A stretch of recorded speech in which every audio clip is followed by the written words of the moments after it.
Hello, class. This is Demetrius Wilson with Human Resource Management. As they say, parting is such sweet sorrow. But this is chapter 14, the very end of the textbook. We are now on International Human Resource Management. Does that apply to you? Maybe. Currently, at this time, it does. Maybe currently it doesn't. But could it possibly in the future? Yes, it possibly could. So we'll talk about some of the international aspects of human resource management and how they could possibly affect you and those that you know and work with. So our learning objectives are be able to explain the terminology related to international human resource management. And those are, that's the mainstay of the chapter, just knowing some of the terminology. Define global human resource management strategies and explain the impact of a culture on human resource management. All right, so offshoring and outsourcing, as I always tell you guys, are not the same thing. Offshoring is doing business with someone. Like I make skateboards, but I'm having someone in Argentina create the skateboards. They send them to me, then I put the trucks and the wheels on, and that's it. That's offshoring. Outsourcing could be me just sending to somebody in the city of Huntington Beach to do it and sending it back to my company. They're interrelated, but not the same exact thing. So a domestic market is one in which a product or service is sold only within the borders of that country. So our domestic market would be the United States. International market is one in which the company may find that they have saturated the domestic market for a product. So let's say nobody here wants Snuggies anymore. So they seek out international markets in which to sell their products. Since international markets use their existing resources to expand, they do not respond to local markets as well as a global organization, right? So maybe people in China and Japan want to purchase a Snuggie as opposed to the individuals in the United States who say it's pretty much played out. Uh, a global organization is one in which a product is being sold globally, and the organization looks at the world as its market. The local responsiveness is high with the global organization, right? So, what's our market? Who's our market? Everybody in the entire, United States, everybody on the planet Earth is our market. Those are people who are marketing our product to. A multinational corporation is a company that produces and sells products in other markets, unlike an international market in which the products are produced domestically and then sold overseas. So in a multinational, they may be producing those goods in China as opposed to exporting those goods to China to be sold.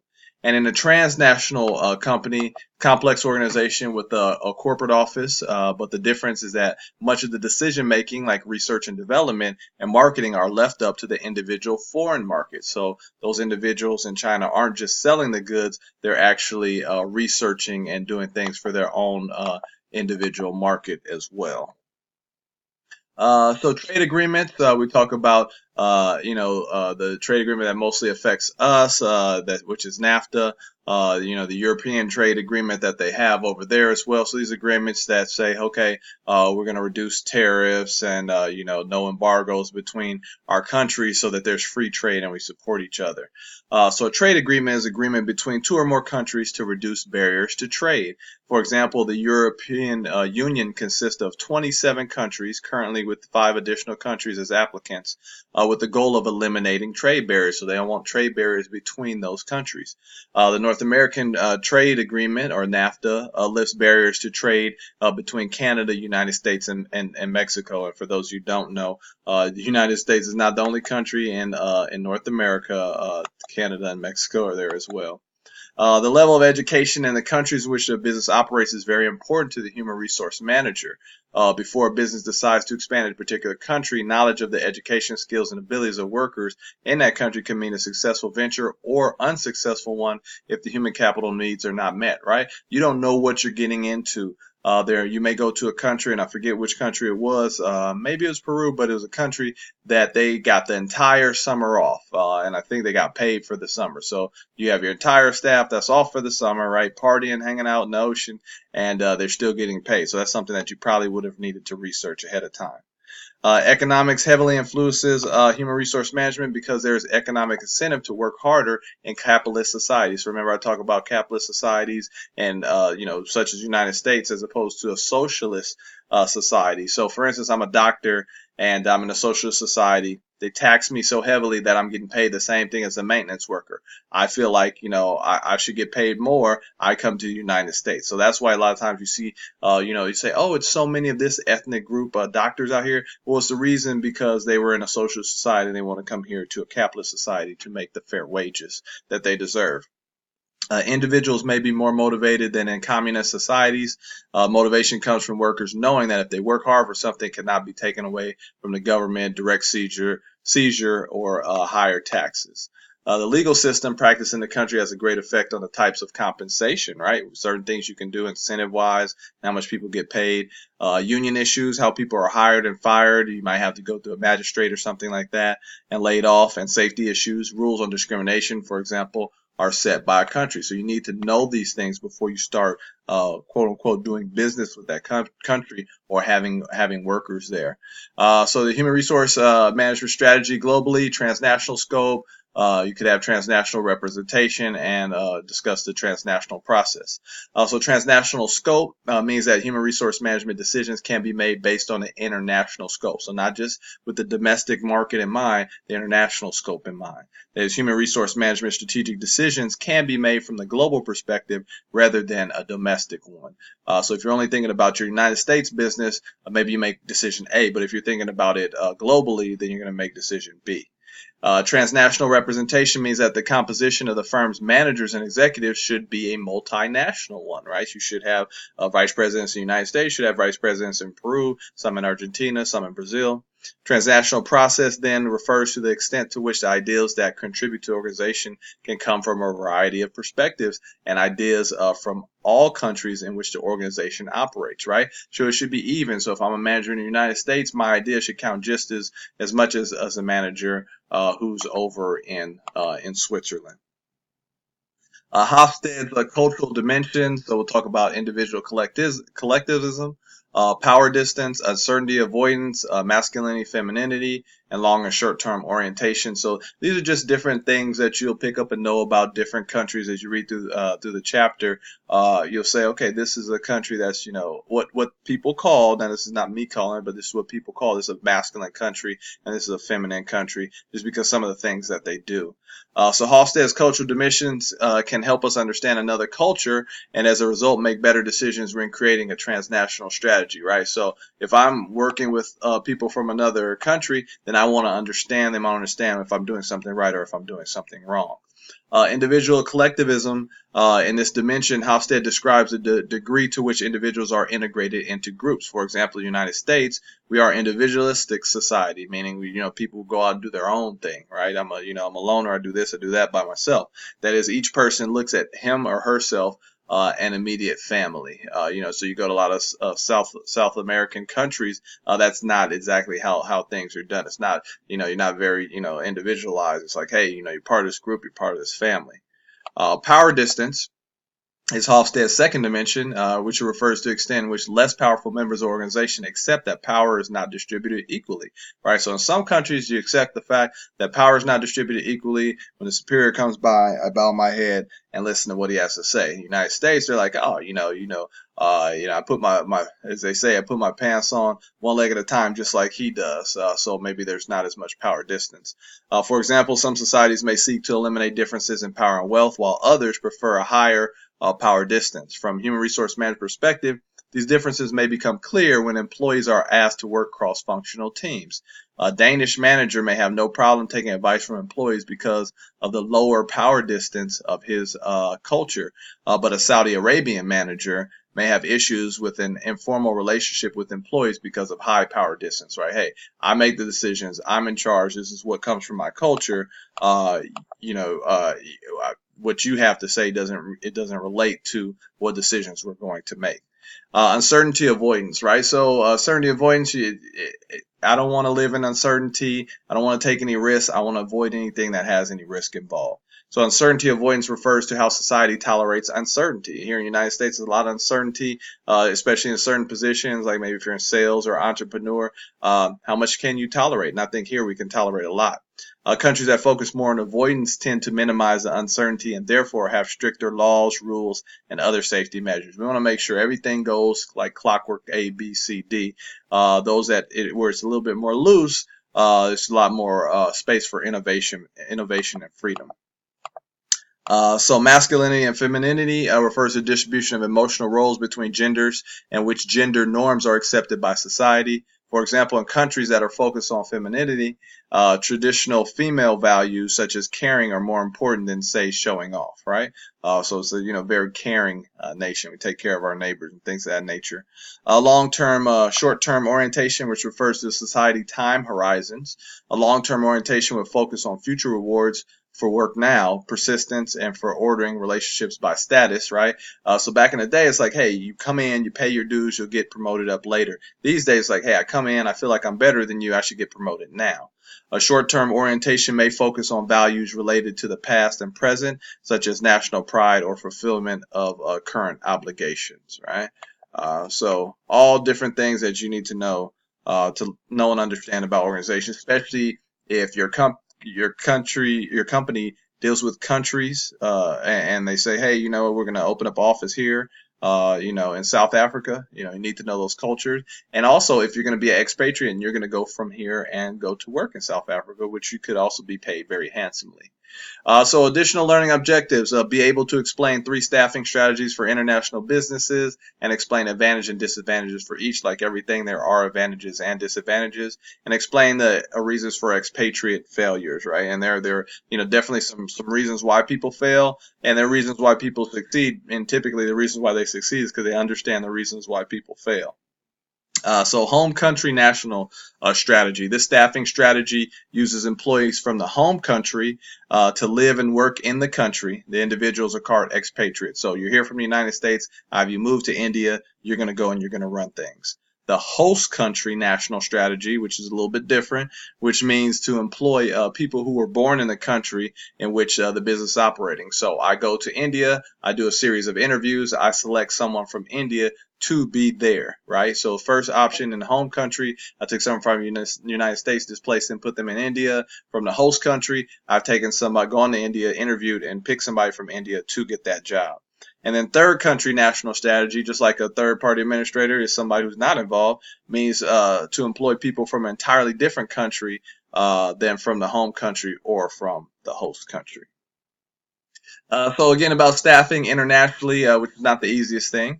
5 factors determine expatriate success. So job factors, relational dimensions, motivational state, family situation, and their language skills. And so we'll go over those in detail.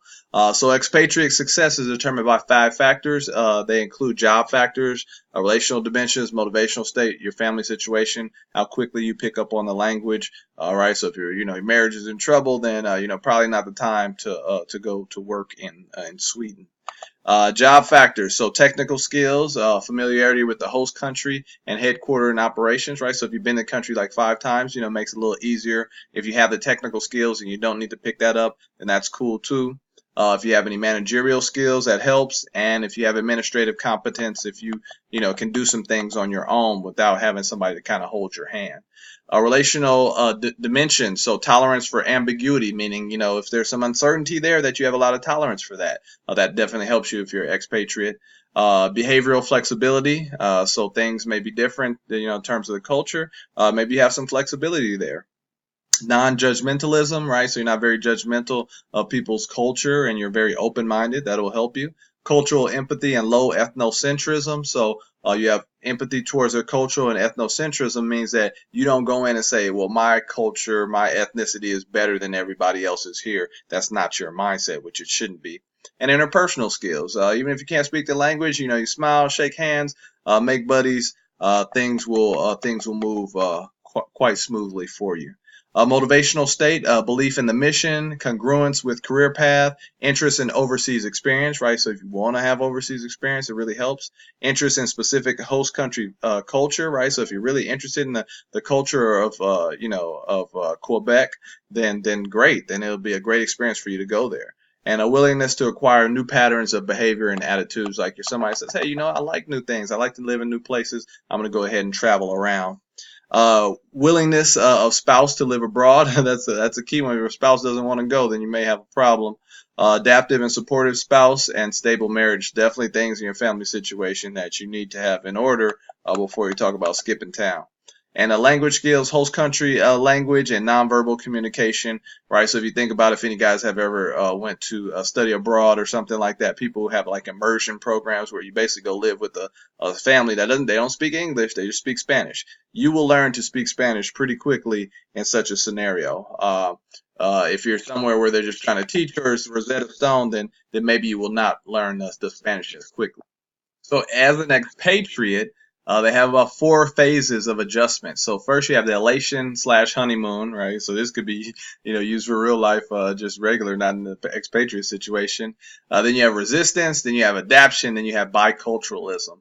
And then we'll talk about some reasons for expatriate failure. So most expatriates go through 4 phases of adjustment when they move overseas for an assignment. They include elation, honeymoon phase of resistance, adaptation, and then biculturalism. So in the elation phase, the employee is excited about the new surroundings, finds the culture exotic and stimulating. Like, hey, I'm going out every night. I'm having a great time. I love this culture. Things are great. That's elation slash honeymoon. In the resistance phase, the employee may start to make frequent comparisons between the host country and the home country and may seek out reminders of home. Frustration may occur because of everyday living, such as language and cultural differences. Like, oh man, they don't have a big, I'm in India and they don't have a Big Mac like at McDonald's at home. That's my favorite thing to eat. So now you're making comparisons, and so you're putting up some walls of resistance. During adaptation phase, the employee gains language skills and starts to adjust to life overseas. Sometimes during this phase, expatriates may even tend to reject their own culture. In this phase, the expatriate is embracing life overseas. They're like, hey, I'm no longer American. I'm Indian. I've been here 5 years, and this is where I'm going to stay. And in the last phase, biculturalism, the expatriate embraces the new culture and begins to appreciate the old life at home equally as much as their new life overseas. So this is when your emotions, everything are starting to balance out. Many of the problems associated with expatriate failure, such as family and cultural stress, have now diminished by this time. Family stress, cultural inflexibility, emotional immaturity, too much responsibility and longer work hours, which draw the expatriate away from family who could be experiencing culture shock as well, and they need you there to kind of coddle them, are some of the reasons why expatriates end up failing. And we don't want people to go out there and fail, and that's why you need the good, proper, strong individual to get out on this task. Some additional learning objectives: so be able to explain the selection process for expatriate differs from domestic process, right? So you're looking for some different keys, some different traits in an individual. Explain possible expatriate training topics and the importance of each.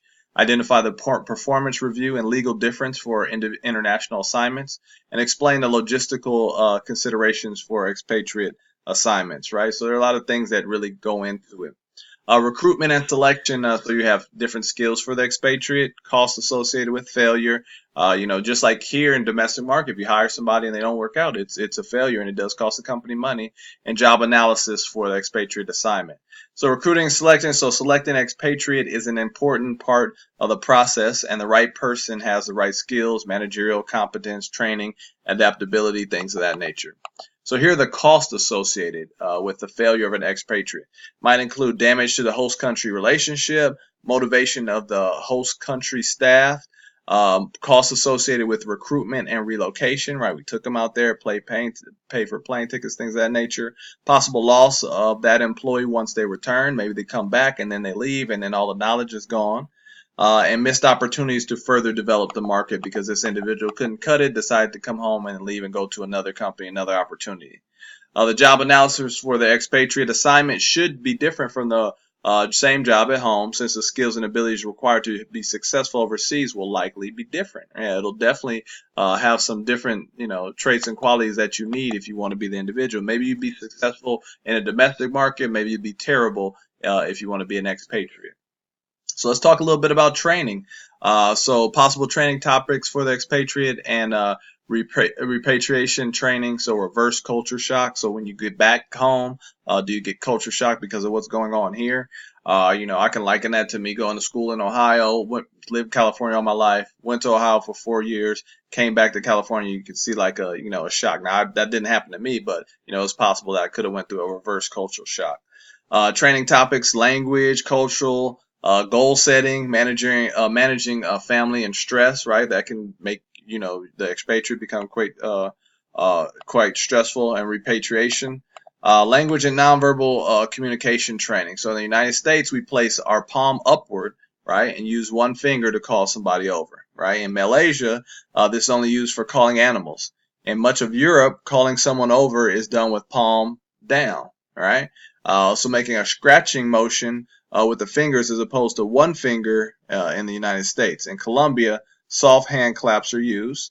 Many business situations in the United States, it is common to cross your legs, pointing your soles of your shoes to someone. In Southeast Asia, this is an insult since the feet are the dirtiest and lowest part of the body. So you just have to know where you're at, right? Be cognizant of where you are.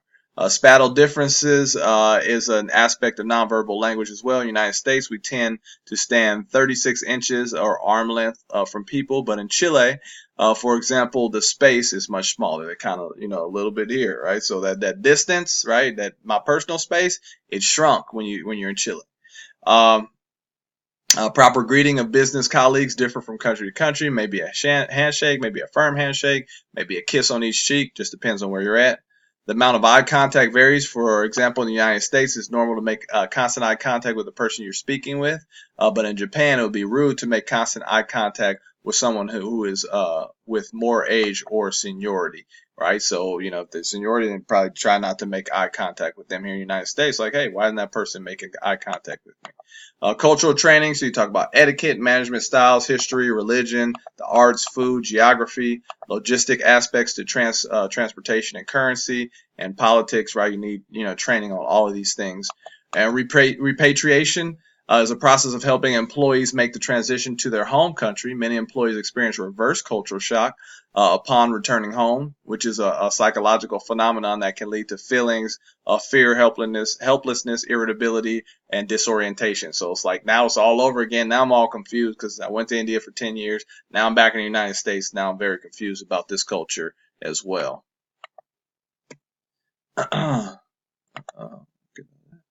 Now, of course, compensation and rewards, they come into play when you're talking about someone domestically and someone internationally.